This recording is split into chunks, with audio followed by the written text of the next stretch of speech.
ce mois de février. Le droit, le devoir, l'obligation et la responsabilité. Oui, on a vu le droit les 2 premiers dimanches. On a parlé du devoir le dimanche passé. Aujourd'hui, on conclut avec l'obligation et la responsabilité. L'obligation et la responsabilité, c'est un synonyme, si vous voulez, du devoir. Oui, mais il y a une petite nuance, différence. Oui, c'est la raison pour laquelle tu vas les faire. Le devoir, tu le fais parce que c'est une loi qui est établie dans un milieu légal, si tu veux. Oui, un devoir, c'est à cause de la loi de l'Éternel. Mais l'obligation et la responsabilité, c'est en fonction des règles morales et sociales. Oui, sociales. Oui, alléluia. Oui, il y a des petites nuances, mais c'est important. Oui, parce qu'il y en a qui ont une bonne moralité et ils pratiquent le civisme, si vous voulez. Mais en ce qui concerne leur devoir envers Dieu, c'est zéro. Mais Dieu t'appelle, toi et moi, à ce que nous accomplissions toute la justice de Dieu. Le droit, le devoir, l'obligation et la responsabilité. Donc aujourd'hui, ce dont nous avons parlé est basé sur des règles morales et sociales. Ça veut dire que celui-même qui n'est pas chrétien, il peut arriver à remplir toutes ses obligations-ci. Mais c'est toi qui es censé être un exemple dans ce pays. Alléluia. Je veux lier ça avec un dernier devoir que je n'ai pas couvert la semaine passée, mais juste dire 2 mots dessus et on va aller tout de suite. Oui, Romains chapitre 13, verset 8. Rapidement. Romains 13, 8. Oui, merci Seigneur pour ta parole. Oui, Romains chapitre 13, verset 8. Ne devez rien à personne.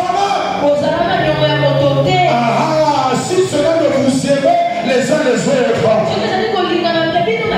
Car celui qui aime a accompli la loi de Dieu. Alléluia. Le Seigneur te dit, il y a qu'une seule dette que tu n'arriveras jamais à payer totalement tant que tu es vivant. Alléluia. Cette dette, c'est l'amour que tu dois à Dieu. Et c'est l'amour que tu dois à ton prochain. Oh, nous savons très bien c'est quoi l'amour. Quelle est cette dette que tu as envers ton prochain? Mon frère ami, tu me dois. Dis ça. Tu me dois. Tu me dois quelque chose. Tu me dois quelque chose. Ne dis pas, oh le pasteur et moi, vraiment, il n'y a pas de crédit impayé. Non, non, non, tu me dois. La Bible te dit dans Romains là, que tu ne dois devoir rien à personne, si ce n'est que de l'aimer. De l'aimer avec l'amour de Jésus-Christ.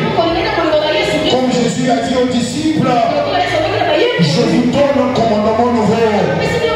Ça veut dire un commandement que Dieu n'a jamais donné avant. Et c'est le seul qui comptera jusqu'au retour de Jésus. Il a dit aimez-vous les uns les autres. Pas comme toi-même. Non. Aime ton prochain. Comme moi Jésus je t'ai aimé toi. Voilà le commandement pour nous les chrétiens. Oui, au nom puissant de Jésus-Christ. Donc quelle est cette dette que tu as envers ton prochain? Voilà ce que tu me dois. 1 Corinthiens 13, verset 4. Ouais, pour ceux qui commencent à comprendre, parce que là, vous devez savoir où est-ce que je pars. J'espère que c'est le cas. Tu dois déjà commencer à compléter les versets qui vont suivre. 1 Corinthiens 13, 4. L'amour est patient. Tu me dois la patience. Oh, pasteur, ces jours-ci, il commence à toi. Non, tu me dois la patience. Et la Bible dit la patience est là. Tant que tu es vivant sur terre, tu me la dois. Oh, l'ennemi. Non, paye-moi ma patience. Alléluia. Paye la patience à celui qui t'énerve au travail. C'est à lui, c'est pas à toi. Au moins je suis calme, hein? Au moins ma nature, c'est pas de... Non, ta nature, c'est de payer la patience. Paye la patience. Voilà ce que tu dois. Tu dois une pleine bonté. Tu es dans 1 Corinthiens 13 là. Suis avec moi. Ce que tu dois, c'est de ne jamais être envieux. Ne jamais te vanter. Ne jamais t'enfler d'orgueil. Ne jamais rien faire de marionnette. C'est une dette que tu as envers ton prochain. Oh, quelqu'un vient me voir pour que je l'introduise dans une affaire quelconque. Comme lui ne sait rien, comme c'est un novice, un nouveau, un apprenti, je veux le faire un double jeu. Je vais tirer un petit 20-30 $. Non, tu me dois l'honnêteté. Oh, mais il ne savait pas. En plus, c'est des frères qui doivent me payer. Non, tu me dois l'honnêteté. C'est une dette que Dieu dit que tu as envers la société. Ce que tu dois, c'est ne pas chercher ton propre intérêt. Alléluia. C'est une dette que tu as. Ce n'est pas une grâce que tu fais à quelqu'un quand tu l'aimes.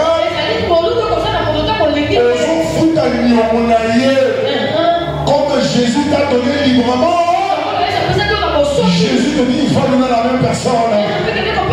Cet amour que tu dois à ton prochain, ça t'amènera sur ta croix. Ça te crucifiera. Ça te fera mal. Ça te fera pleurer. Mais même pendant que tu as mal, tu devras intercéder pour la personne qui est la cause de ta douleur. C'est une obligation et c'est une responsabilité que Dieu te donne. Tu ne soupçonnes pas le mal. Ce type-là, il m'a l'air bizarre. Cette femme-là m'a l'air bizarre. La façon dont elle parle, je ne suis pas sûr. Pourquoi ce type me parle comme ça? Qu'est-ce qu'il y a? Est-ce que tu as rêvé de moi? Non, tu ne soupçonnes jamais le mal. Même quand tu connais le plus grand sorcier qui habite dans ton quartier, ta famille, ta maison, ou je ne sais où ailleurs. Quand il vient pour te faire un gros câlin, donne un câlin 2 fois plus grand. Alléluia. Quand il te donne la nourriture, reçois la nourriture de Seigneur. Mange avec tout appétit. Quelqu'un me regarde et dit, pasteur, pardon, mais mon frère, tu as besoin de grandir. Alléluia.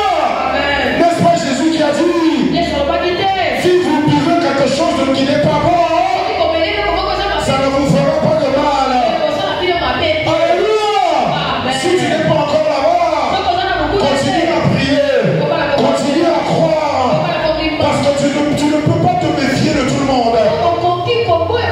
La Bible te dit, ce que tu dois à ton prochain, c'est ne jamais soupçonner le mal. Voilà, tu ne te réjouis pas de l'injustice. Même lorsqu'un méchant meurt, il doit avoir une tristesse dans toi. La tristesse c'est quoi? Est-ce qu'il a connu Christ avant de mourir? Alléluia. Parce que la réelle injustice, c'est comme une femme créée à l'image de Dieu part en enfer. Ça n'a jamais été le désir de Dieu.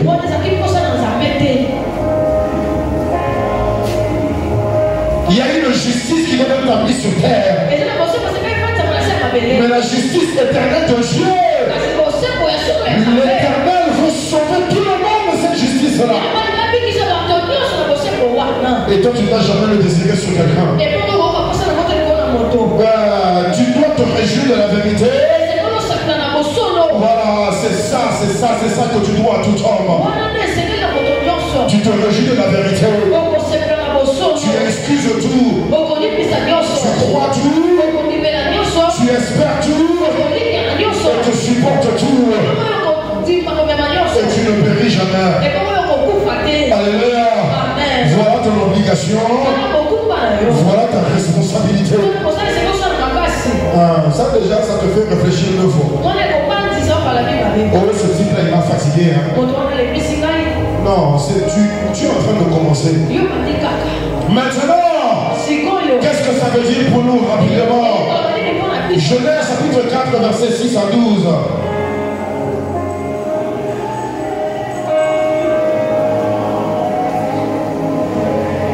Genèse 4, 6 à 12. L'Éternel Dieu dit à Caïn: pourquoi es-tu irrité? Pourquoi ton visage est-il abattu? Certainement, si tu agis bien, tu relèveras ton visage. Tu relèveras ton visage. Mais si tu agis mal, le péché se couche à la porte de ton cœur, de ta vie, de tes pensées. De ses désirs, ses pièges, ses suggestions sont en train de t'attirer, de t'amorceler, de te séduire. Mais toi, Caïn, domine sur le péché, domine sur le diable. Cependant, malheureusement, Caïn, il a commencé à parler à son frère Abel. Et pendant qu'il marchait, Caïn s'est jeté sur son frère et il l'a tué. Dieu revient à Caïn et dit: où est ton frère? Le Seigneur vient te demander où est ton frère. Dieu vient te demander où est ta soeur. Dieu te demande où est ton pays. Dieu te demande où est ta famille. Parce que c'est toi qui en es responsable. Tu lui dois l'amour que Dieu a mis en toi. Non, je vais entendre Nyongo. Tu lui dois l'amour que Dieu a mis en toi. Ouais, tu as la tête de l'amour. C'est ça que tu dois à ton pays. Tu n'as pas la tête des critiques. Tu n'as pas la tête des soupçons. Tu n'as pas la tête de la médisance. Tu n'as pas la tête des insultes. Tu as la tête de croire. Tu as la tête d'espérer. Caïn, on me demande où est son frère. Caïn dit à Dieu: qu'est-ce que j'en sais? Moi, je ne sais pas où est-ce qu'il est. Moi, je ne sais pas où est-ce que ce pays. Moi, je ne sais pas où est-ce qu'il est mon frère. Moi, je ne sais pas où est-ce qu'elle est l'église. Moi, je ne sais pas où est-ce qu'elle est ma famille. Est-ce que je suis le gardien de mon frère? Alléluia. Oh, le Seigneur vient te dire ce matin: oui, ta première obligation, ta première responsabilité, c'est que tu es le gardien de ton frère. Comme Dieu a fait Nathan le gardien du jardin d'Éden, Dieu fait de toi le gardien de ton frère. Tu es le gardien de ta soeur, le gardien de ton père, le gardien de ta mère, le gardien de ton voisin. C'est toi qui dois veiller sur lui. Oui, et pendant que tu veilles sur toi aussi également, tu ne peux pas laisser ton frère être emporté par des choses qui viennent pour l'éliminer ou l'abattre. Tu ne dois pas te laisser emporter toi par la jalousie, par la colère, par la médisance, par la frustration, par le soupçon, par un esprit fantard, par te comparer aux autres. Je dis: arrête de faire ça. Je t'ai créé avec la capacité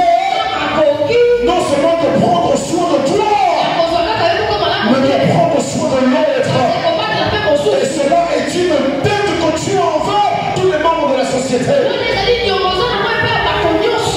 homme est venu voir Jésus. Un pharisien, un docteur de la loi. Il dit à Jésus, on le verra plus tard, il vient dire à Jésus, la Bible dit pour éprouver, pour tester, pour voir qu'est-ce que Jésus connaît comme connaissance. Il dit, maître, comment faire pour hériter la vie éternelle au royaume des cieux? Jésus le dit, tu as lu la loi, tu la connais. Tu aimeras Dieu de tout tes forces, de toute ta pensée. Et tu aimeras ton prochain comme toi-même. Oui, la Bible dit, et lui voulant se justifier. Il dit, mais qui est mon prochain? Le Seigneur a commencé à le parler. Ton prochain, c'est pas celui qui s'en va à côté de toi. Ton prochain, c'est celui dont tu connais le besoin. Le Seigneur s'attend à ce que toi, pas quelqu'un d'autre, toi, avec le peu que tu penses avoir, que tu puisses venir et toujours pouvoir répondre à Dieu. Mon frère est ici, ma soeur est là-bas. Parce que à toi, Dieu a confié une vie. Alléluia. C'est une obligation. C'est une responsabilité. C'est une responsabilité. Je prie que tu ne vas pas renoncer à cela. Parce que quand Jésus a dit à ce docteur de la loi, si tu pratiques l'amour envers Dieu et ton prochain, tu as accompli toute la loi de Dieu. Moi je viens te dire dans notre nouvelle alliance par le sang de Christ, si tu as accompli la loi de l'amour de Dieu en Jésus-Christ, tu as réalisé le développement de ton pays. Alléluia. Ce qui manque dans le pays, c'est pas l'argent, c'est pas les minéraux. Même pour un pays qui n'a pas de ressources naturelles, même pour une famille qui n'a personne qui est riche, intelligent, qui a une occupation qui est importante dans la société. Ce qui manque réellement, ce n'est pas la richesse, ce n'est pas la connaissance, ce n'est pas les connexions. Mais ce qui manque, c'est la confiance. Alléluia. Lorsque moi je peux réellement te faire confiance, j'irai parler de toi auprès des rois. Et lorsque toi tu peux réellement me faire confiance, tu iras parler de moi auprès des empereurs. L'un et l'autre cherchera toujours à t'élever. Mais quand il manque la confiance, tout le monde se méfie de l'autre. Chacun veut son intérêt. Tout le monde dit, ah, j'ai pas assez pour moi-même. Attends que j'arrive à avoir beaucoup. Après je reviendrai à toi. Mais je prie pour toi ce matin que ça ne sera pas le cas dans ta vie. Que le Seigneur arrive à compter sur toi pour regarder ton frère, pour garder ta famille, pour garder ton travail, pour sauver tes collègues et pour sauver ta nation. Lorsque comme l'apôtre Paul, tu es dans un navire qui fait un long voyage et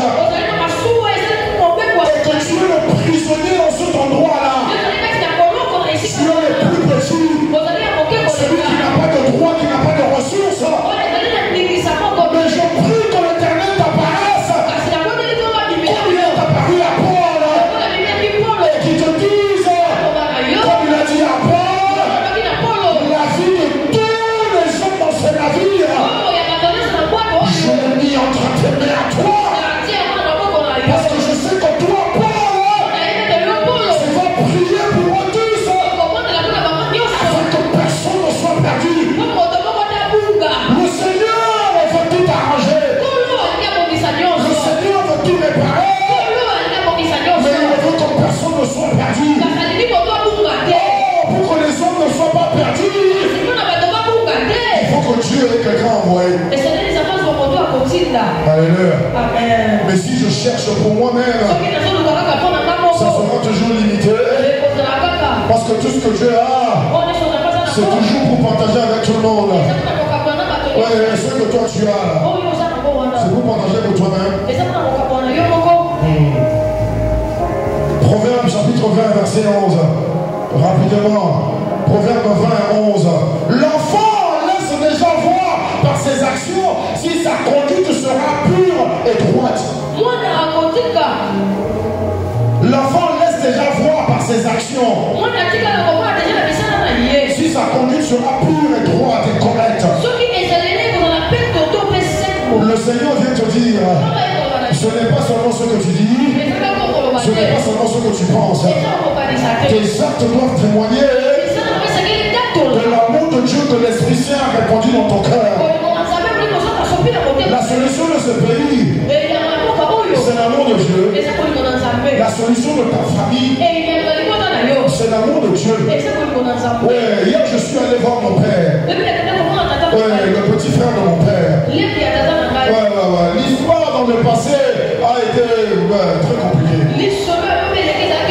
Voilà, comprenez ce que je veux dire. Ouais, voilà, mais c'est mon père. La Bible dit dans Proverbe, quelque part. Oui, la Bible dit, n'oublie pas ton ami. N'oublie pas ton ami. Ne l'oublie pas. Ne l'oublie pas. N'oublie pas l'ami de ton père.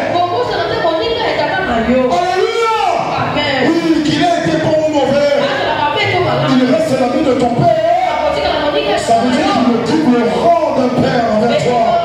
Peu importe ce qu'il a fait, ce qu'il a été, tu dois l'honorer lui.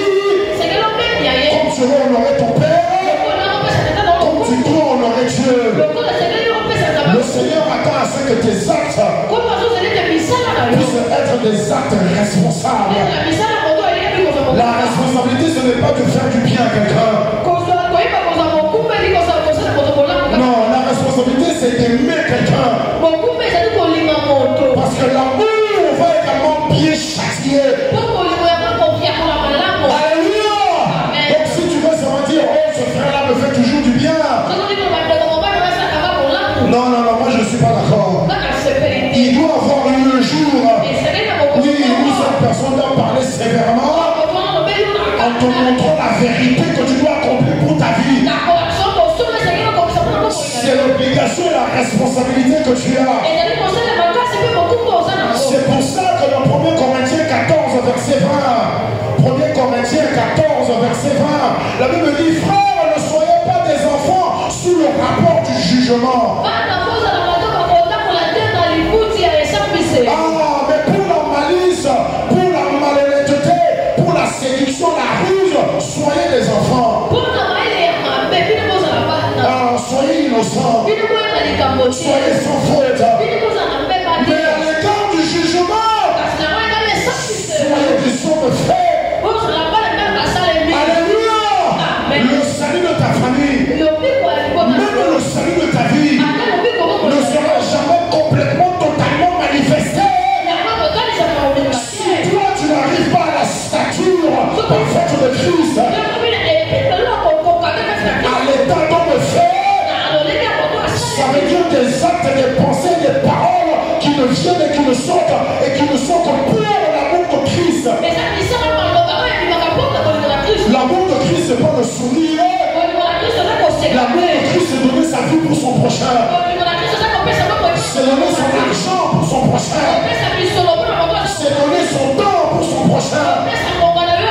C'est donner son opportunité pour son prochain. Si tu n'arrives pas à le faire, même si le pays devient riche, il finira toujours comme un Sodome. Mais je prie le Seigneur que ta famille ne devienne jamais un Sodome. Je prie le Seigneur au nom de Jésus-Christ que ta famille soit toujours une race sainte, un peuple acquis, une nation sainte, un peuple qui appartient à Dieu, qui manifeste la nature même de Christ, la nature de Jésus-Christ.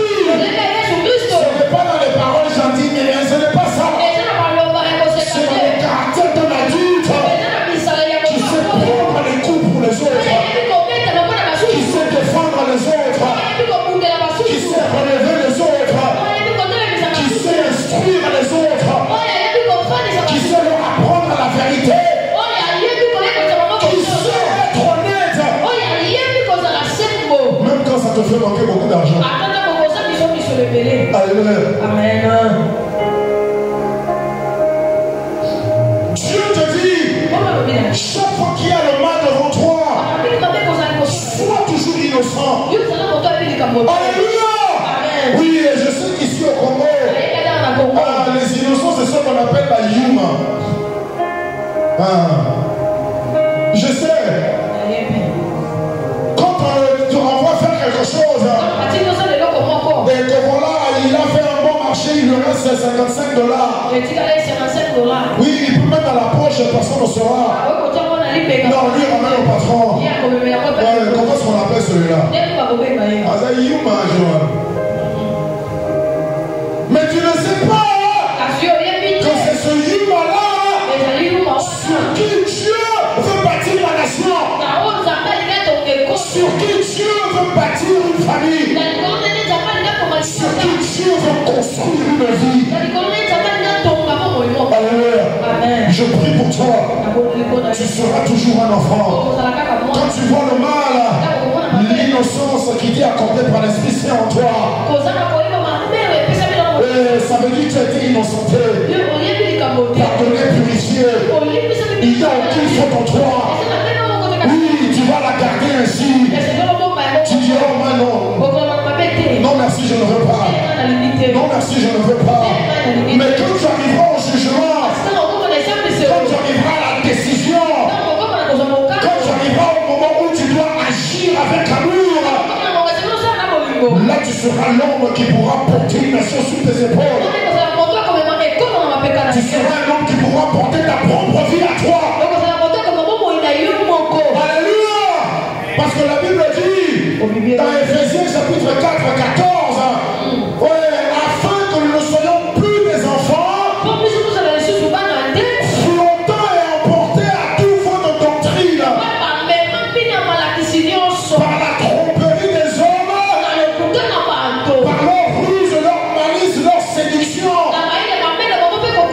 Alléluia. Le Seigneur te dit, fais très attention.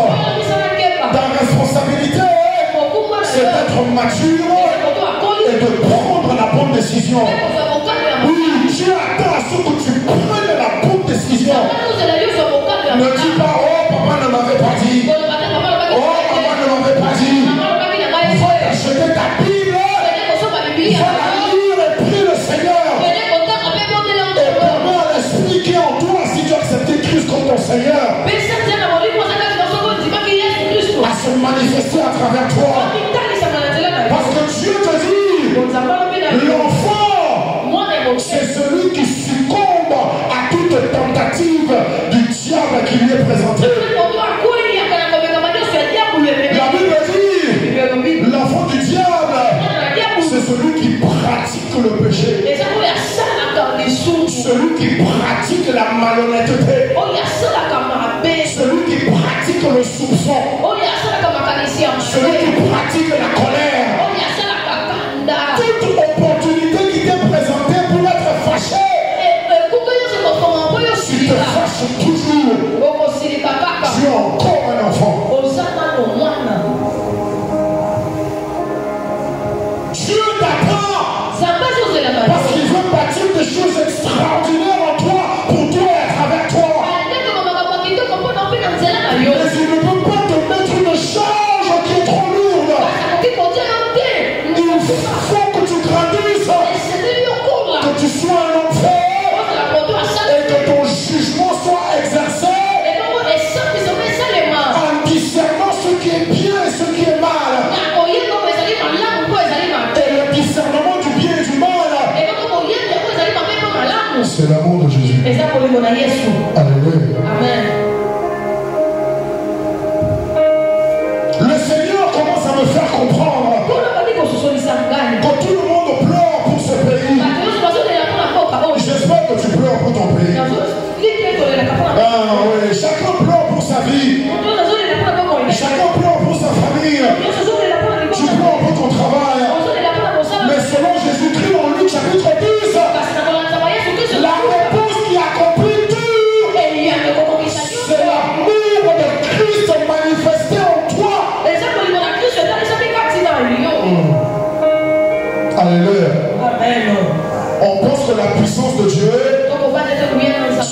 miracles de Dieu. C'est pas ça la puissance de Dieu. La Bible dit l'infinie grandeur de la puissance du Saint-Esprit.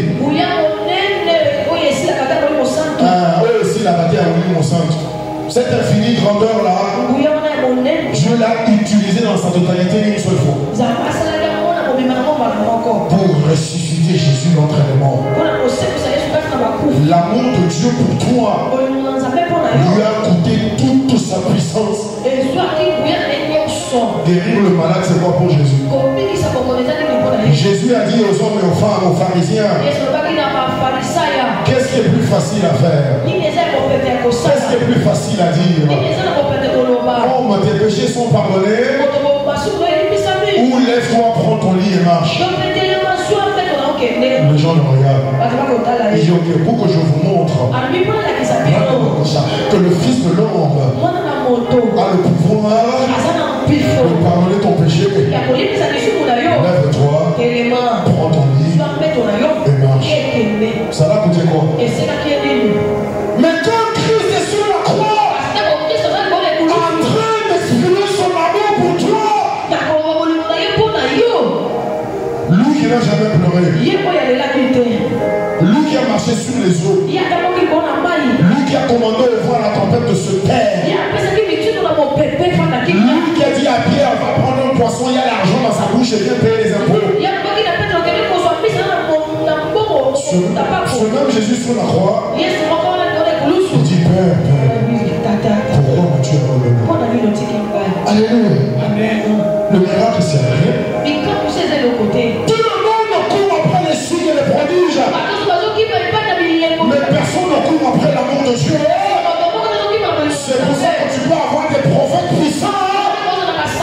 Mais une nation qui est en train de mourir.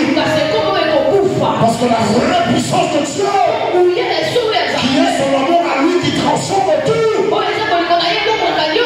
n'est pratiquée par personne.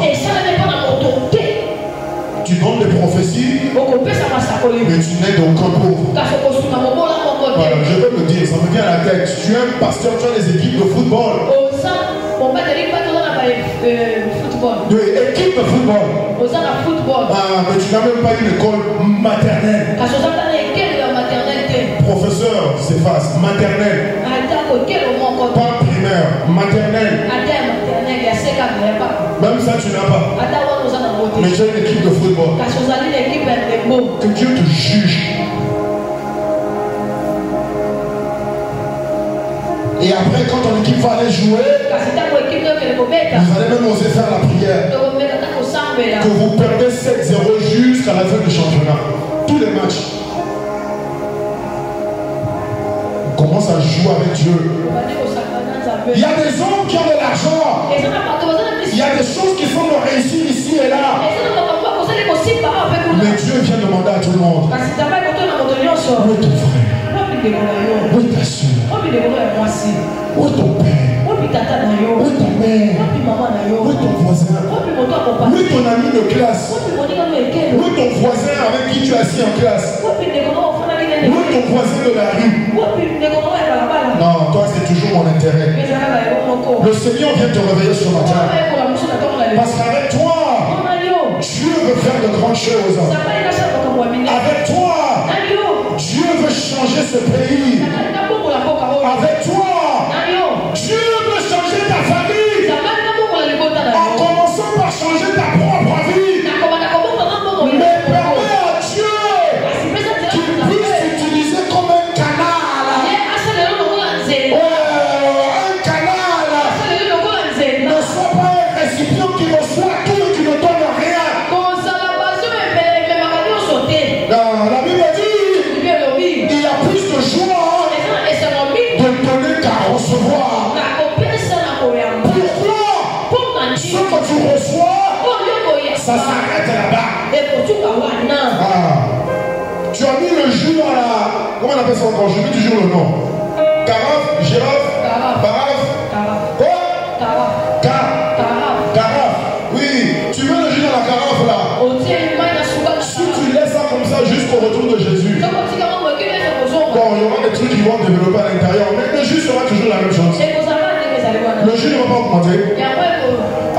À moins qu'il y ait fermentation, docteur. Fermentation, je ne sais quoi d'autre. Ouais. Allez. Mais le Seigneur te dit, quand tu donnes, il y a plus de joie.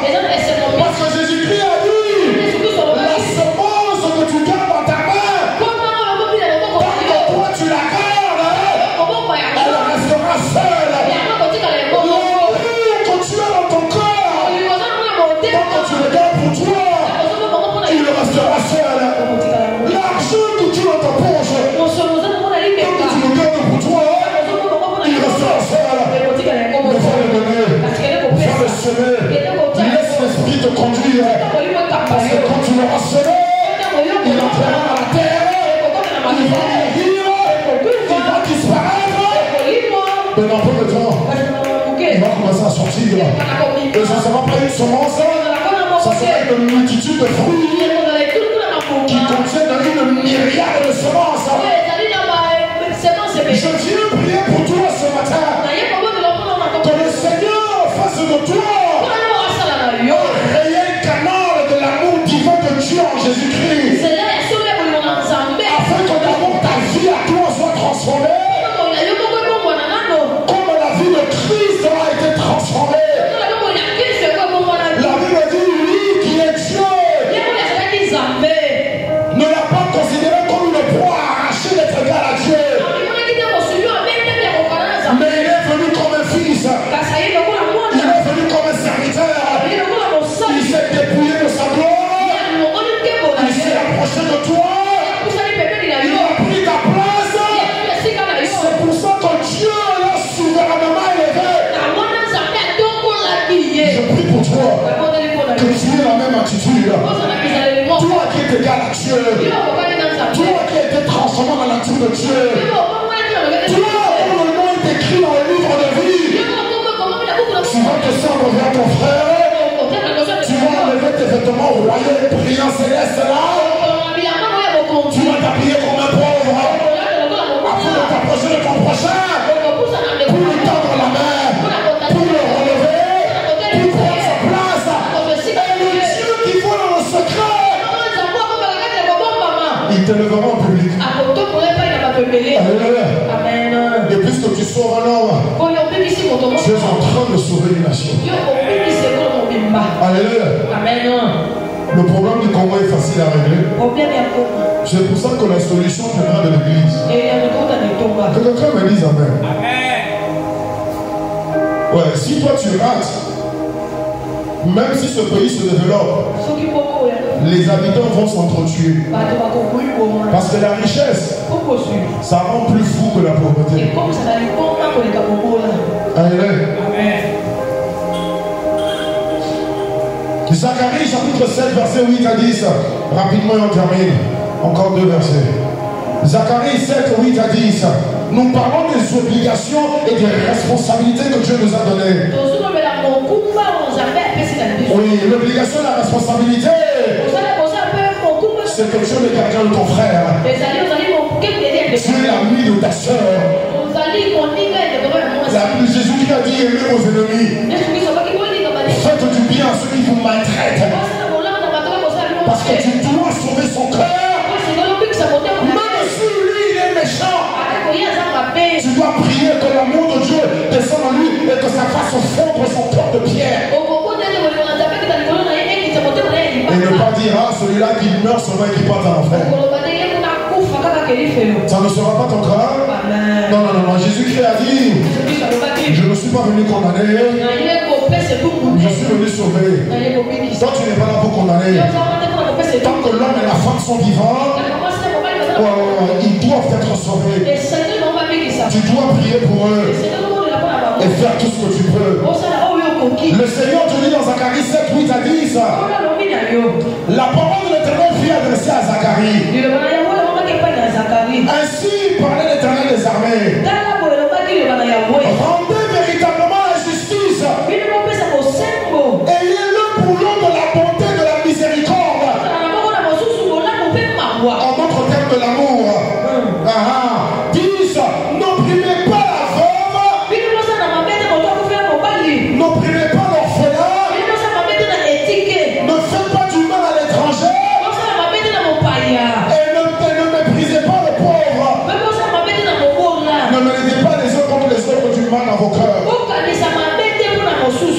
Oui, ta responsabilité, ton obligation, c'est de secourir la veuve. C'est de secourir l'orphelin. De secourir l'étranger qui est seul au monde. Et de secourir le pauvre. Le pauvre, c'est pas seulement le manque d'argent. Il y a des pauvres en amour. Il y a des pauvres en intelligence. Qu'est-ce que tu veux? C'est pas sa faute, il n'a pas bien à l'école. Tu veux qu'il fasse quoi? Il y a des pauvres en vêtements. Toi, tu as 20 costumes, 30 chaussures, 12 ceintures, 45 cinglés, et je ne sais quoi d'autre. Même quand tu vas, tu dis, ah, je ne sais pas qu'est-ce que je vais porter. Hein.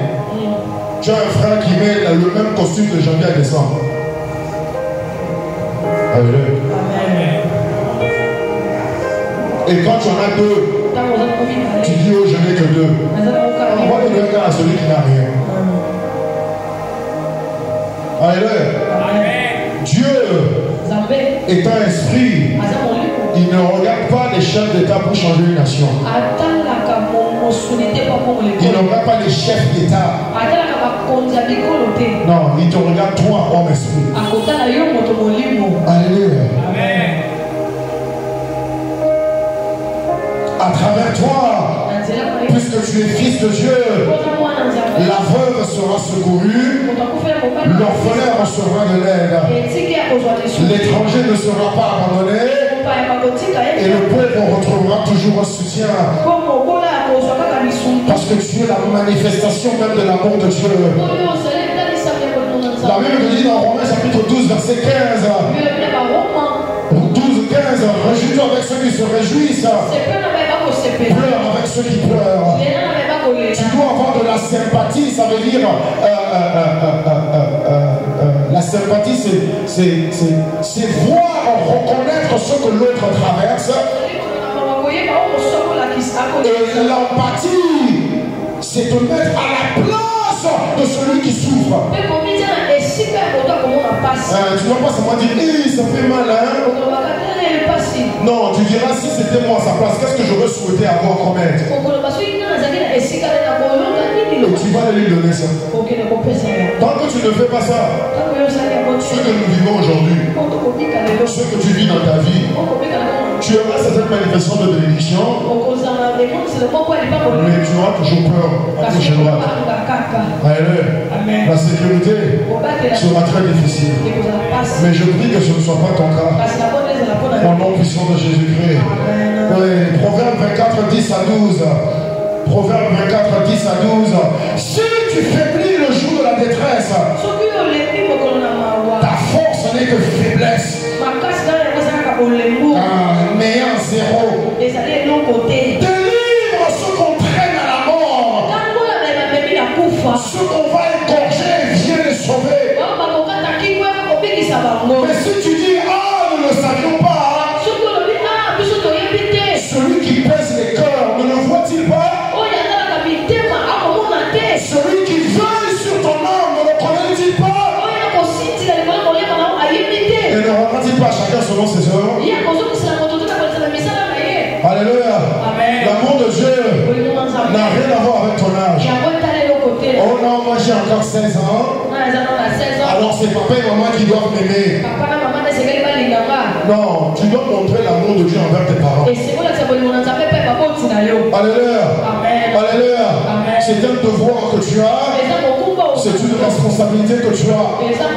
C'est une dette que tu as envers ton prochain. C'est une dette. Tu l'entoures. Cet amour-là. Lorsque tu vois celui qui a mal, celui qui souffre, celui qu'on agresse, ne sors pas ton portable pour commencer à filmer. Non, sors ta main de tes poches et va l'aider pour le relever. Je prie que ce soit ton cas. Je prie que ce soit ton partage. Je prie que Dieu arrive à compter sur toi afin de sauver cette société, afin de sauver ta famille. Tout le monde veut être élevé comme Joseph. Mais peu sont les gens qui veulent souffrir comme Joseph. Être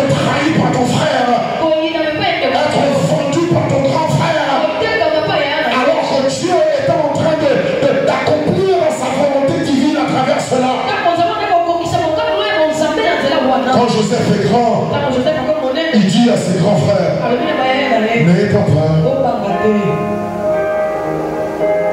Dieu l'a permis. Parce qu'il fallait que quelqu'un passe devant la famille. Non pas pour les juger, mais pour les aimer, pour les sauver, pour les préserver. Oh, je prie que tu sois le Joseph de ta famille. Au nom puissant de Jésus-Christ, pas le Joseph pour avoir l'argent, pas le Joseph pour avoir les grandes maisons, mais que tu sois le Joseph, que tu sois la Joséphine.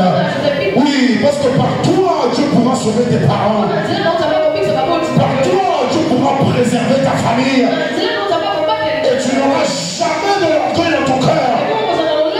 Parce que l'amour de Dieu ne te permettra pas de commencer à te vanter devant tes frères.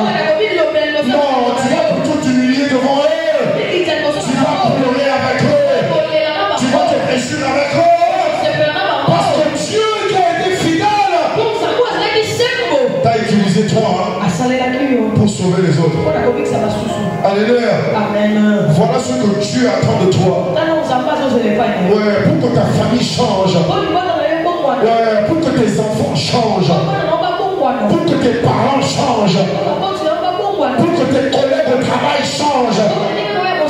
Pour que ton pays change. Dieu attend ce que toi, tu sois le Joseph. Toi, tu sois le Daniel. Toi, tu sois l'Esther. Toi, tu sois le Moïse. Élevé pour sauver les autres. Alléluia. Non pas élevé pour changer les vêtements tous les jours. Pour changer de voiture tous les jours. Pour avoir iPhone 15, iPhone 20, iPhone 30. Voilà, toujours en train de flasher ça devant tout le monde. Ça c'est quoi ça? Oui, tu as iPhone 30, ton frère n'a pas mangé, ça fait 3 jours, tu lui donnes 50 francs, 100 francs, 1000 francs, 10 000 francs. Alléluia.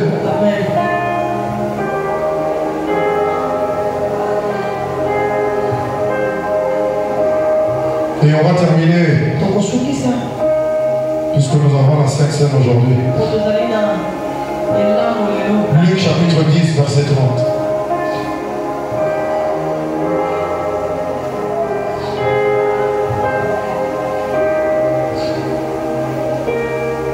Oh, je vois ce pays sauvé. Je vois ce pays délivré. Je vois ce pays transformé. Au nom puissant de Jésus-Christ. Tous les autres pays qui sont riches en ressources naturelles, ils sont pratiquement tous assez développés. Je crois que le Congo est le tout dernier dans le monde. C'est parce que Dieu veut faire quelque chose de particulier. C'est parce que Dieu t'attend toi. Alléluia. Il ne veut pas qu'il soit développé avant toi.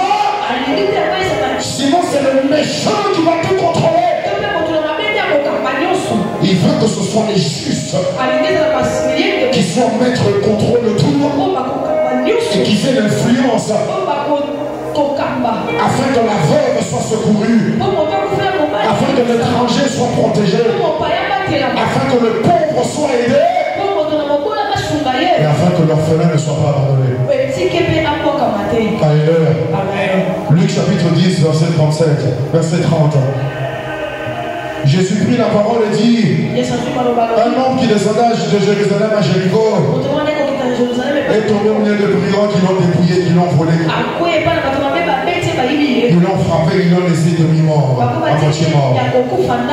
Un sacrificateur, un pasteur, un prophète, un apôtre, un homme de Dieu, comme ils aiment dire maintenant, un voyant de Dieu. Celui qui voit les mystères. Celui qui regarde ta vie, il dit Nazo Monayo, en 1992, un homme pareil. Il passait à côté du pauvre.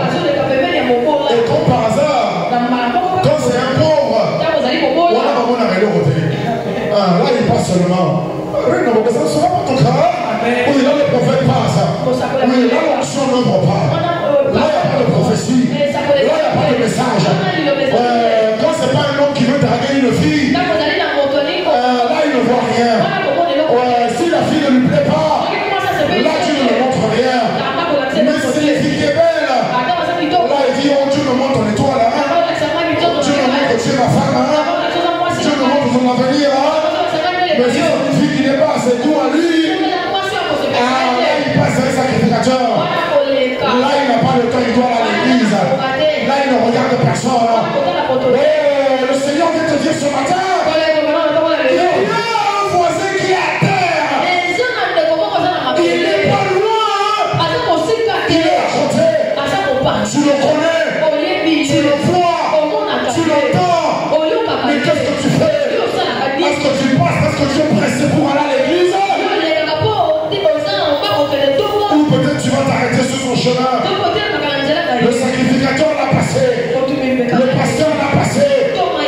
pas eu le message.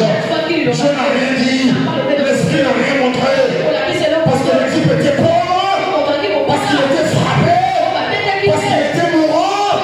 Parce qu'il n'avait pas d'argent. Et d'autres qui commencent à venir. La Bible dit, le sacrificateur est passé son chemin. Ensuite, un lévite a choisi de l'Éternel. Qui a reçu l'héritage de ses pères. Qui était un peuple, une race, une tribu mis à l'écart dès le ventre de sa mère. Ah, lui, il est différent des autres. Lui aussi, il passe à côté du pauvre. Lui non plus ne s'arrête pas. Alors qu'il oublie quand Aaron, son père, le premier lévite, consacré au sacerdoce, était un homme faible, était un homme peureux, était un homme qui n'était pas sûr de lui. Mais Dieu l'a fait grâce. Quand Aaron s'est levé contre Moïse, Dieu l'a frappé de la lèpre. Mais lui, maintenant, le lévite, quand il passe à côté du pauvre, il dit, ah non, non, moi je suis de race élue. Je ne peux pas toucher les choses qui sont mal faites. Comme j'entends, on me dit, quand quelqu'un passe dans la rue, si tu es un pauvre qui te demande l'argent, certains disent, oh, comme c'est un bon modèle, il va te transférer son esprit de je ne sais pas quoi. Tu as même peur de pratiquer l'amour. Le diable est un menteur, ça ne sera pas ton cas. Et Jésus dit, troisièmement, un samaritain. C'est quoi le samaritain par rapport au juif? C'est son demi-frère. C'est son ennemi. Alléluia. Amen. Rappelez-vous Jésus avec la femme samaritaine. Jésus demande de l'eau à la femme. Qu'est-ce que la femme lui répond? Comment toi, un homme juif, tu viens de parler à moi, une femme samaritaine? Tout ça, on l'a raté. Mais Jésus te montre, ce n'est pas l'apparence qui est importante, mais c'est les actes. Ce n'est pas la peine qui est importante, mais c'est les actes. Ce n'est pas le don qui est important, mais c'est les actes. Ce n'est pas l'argent que tu as en poche qui est important, mais c'est les actes. Le Samaritain s'est arrêté. La Bible dit, il a été ému de compassion lorsqu'il a vu. Je prie pour toi, ce que Dieu te permet de voir, ce que Dieu te permet d'entendre dans ta propre vie, dans ta propre famille, dans ton lieu de travail, même dans ton pays. Tu ne seras pas rempli de mépris et de colère, mais tu seras ému de compassion. Alléluia. De même que Jésus, quand il t'a regardé, il a été ému de compassion. Il s'arrête. La Bible dit, il s'est approché. Oh, comme le Seigneur s'est approché de toi, quand toi tu ne voulais même pas le connaître. Je prie que tu t'approches de quelqu'un cette semaine. Et je prie que quelqu'un s'approche de toi. Alléluia. La Bible dit dans Proverbe, celui qui fait miséricorde recevra miséricorde. Celui qui arrose sera lui-même arrosé. Celui qui donne généreusement sera lui-même rassasié. Donne, donne et donne encore. Quelqu'un plus grand que toi, plus fort que toi, plus riche que toi, viendra te donner une mesure pressée, secouée et qui déborde. Mais c'est d'abord toi qui dois tendre la main vers un pauvre qui ne peut pas te rembourser. Alléluia. Il a vu, il s'est approché, il a bandé ses plaies en versant l'huile et le vin. Ça c'est le symbole du Saint-Esprit. L'huile, c'est l'onction du Saint-Esprit. Le vin, c'est la joie du Saint-Esprit. Je prie pour toi au nom de Jésus-Christ. L'Esprit de Dieu qui habite en toi, si tu acceptes accepté Christ comme ton Seigneur et Sauveur, que cet esprit n'habite pas en toi en vain, mais que tu sois toujours en train de le verser. Comme la veuve avec son vase qui contenait le peu d'huile, tant qu'elle avait notre vase qui était vide, l'huile qui était en elle ne tarissait jamais. Le Seigneur vient te dire, ce qu'elle a mis en toi ne cessera de se multiplier. Si tu trouves quelqu'un à qui le verser, Amen. trouve quelqu'un en qui verser lui que je lui ai mis en toi. Trouve quelqu'un à aider. Trouve quelqu'un à encourager. Trouve quelqu'un à consoler. Trouve quelqu'un à corriger selon la vérité de la parole de Dieu. Trouve quelqu'un à qui faire du bien. Du plus petit bien au plus grand bien. Ne reste jamais seul sans rien faire pour quelqu'un. Il faut que tu sèmes quelque chose afin de permettre à Dieu de relâcher les églises des cieux afin que la bénédiction tombe dans ta vie. Je prie pour toi. Ouais, tu trouveras cette personne-là.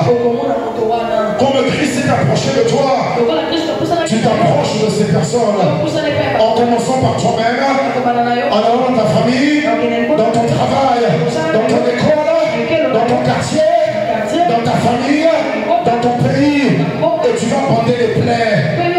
Tu ne vas pas les critiquer. Tu ne vas pas dire, ah, ça c'est moi les ambassadeurs qu'on va les lioter. Tu ne vas pas dire ça. Tu vas les bander la plaie. Tu vas nettoyer. Tu vas payer ce qu'il faut payer. Tu vas t'assurer que la personne soit rétablie dans sa santé mentale, physique et spirituelle. Et tu vas les placer sur ta monture. Tu vas les amener à toi-même. Tu vas les conduire à un endroit où ils peuvent se reposer. Et tu vas payer ce qu'il faut pour qu'ils soient soignés. Alléluia. Sans jamais demander quelque chose en retour. Ça c'est ton obligation. Ça c'est ta responsabilité. Alléluia. Réussir dans la vie, c'est très facile. Ce n'est pas d'abord par l'intelligence. Dis-moi, quelle étude Joseph avait fait? Hein? Pour être ministre, président des finances d'un empire. Qu'est-ce qu'il avait fait? Il avait fait le LMD, il a fait le doctorat, il a fait la formation avec Shell Total ou à l'IGF, je ne sais où. C'est ça que Joseph a fait. Qu'est-ce qu'il a promis Joseph? C'est son amour pour Dieu et son amour pour ses frères. Alléluia. Ton amour pour Dieu, ton amour pour ton frère et ta soeur, voilà ce que Dieu prendra pour te lever là où toi tu ne pensais même jamais arriver.